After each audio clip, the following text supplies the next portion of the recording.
창세기 44장 1절로 17절 말씀 함께 살펴보겠습니다. 오늘 본문은 베냐민의 짐에서 은잔이 발견된 사건에 대해 말씀합니다. 1절로 5절입니다. 요셉은 형제들의 자루에 양식을 가득 채움과 동시에 지난번처럼 돈뭉치를 넣어두게 합니다. 또한 베냐민의 자루에는 돈뭉치와 은잔까지 숨겨놓게 합니다.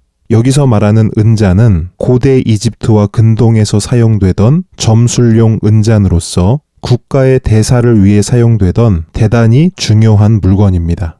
요셉이 실제로 이 은잔을 사용하여 점술 행위를 했을 것이라고 주장하는 학자들도 있지만 하나님의 영에 감동된 사람이었던 요셉은 은잔을 비롯한 그 어떤 점술 행위도 하지 않았을 것입니다. 그러므로 점술용 은잔은 단지 그의 계획에 사용된 도구라고 볼 수 있습니다.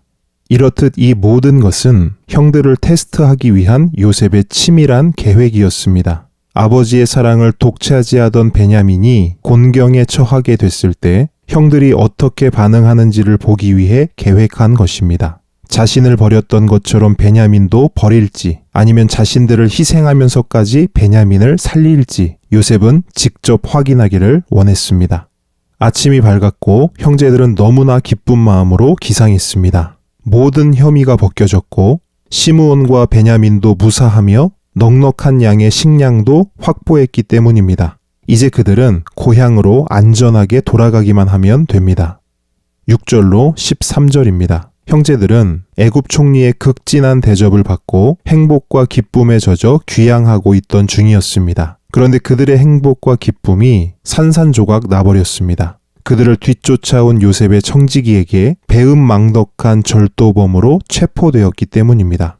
형제들은 그 즉시 자신들을 변호하기 시작합니다. 자신들은 절도를 하지 않았으며 만약 훔친 물건이 발견될 경우 그 사람은 사형을 당하고 나머지 형제들은 종이 되겠다고 선언하면서까지 자신들의 결백을 주장합니다.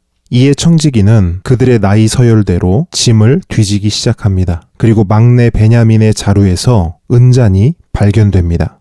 형제들은 큰 충격을 받아 그 자리에서 옷을 찢었습니다. 하늘이 무너져 내리는 듯 했습니다. 그리고 그들은 다시 비통한 심정으로 요셉이 거하는 성으로 돌아가게 됩니다. 14절로 17절입니다. 그들은 요셉을 보자마자 그 앞에 엎드립니다. 그리고 베냐민을 책임지기로 했던 유다가 요셉에게 자비를 호소합니다. 하지만 요셉은 그들을 절도범으로 몰아붙이며 국가 대사를 결정하는 데 반드시 필요한 은잔을 훔친 것은 절대로 용서할 수 없는 일이라고 호통칩니다. 이에 유다는 억울한 심정으로 어떻게 우리의 정직함을 나타낼 수 있겠습니까? 라고 말하면서도 이 모든 일이 하나님 앞에 지은 죄에 대한 징벌이기에 은잔이 발견된 베냐민뿐만 아니라 지금까지 너무나 많은 죄를 짓고 살아온 자신들 모두가 총리의 종이 되겠다고 고백합니다.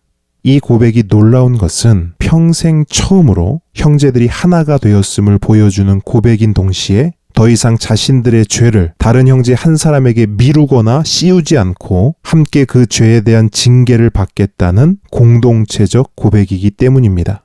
그러나 요셉은 그럴 필요 없다며 은잔을 훔친 베냐민만 남고 나머지는 아버지가 계신 고향으로 돌아가라고 말합니다.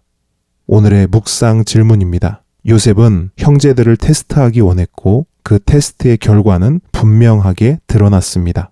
형제들은 분명 이전과는 달랐습니다. 이야기가 처음 시작될 때의 형제들의 모습과 지금의 형제들의 모습에는 분명한 차이가 있었습니다. 하나님의 다루심 속에서 요셉이 변한 것처럼 형제들 또한 하나님의 다루심 속에서 큰 변화와 성장을 경험한 것입니다.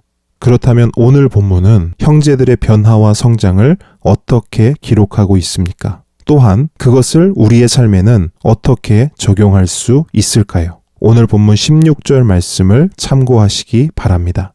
오늘도 말씀 묵상을 통해 주님과 깊은 교제와 사귐이 있기를 축복합니다.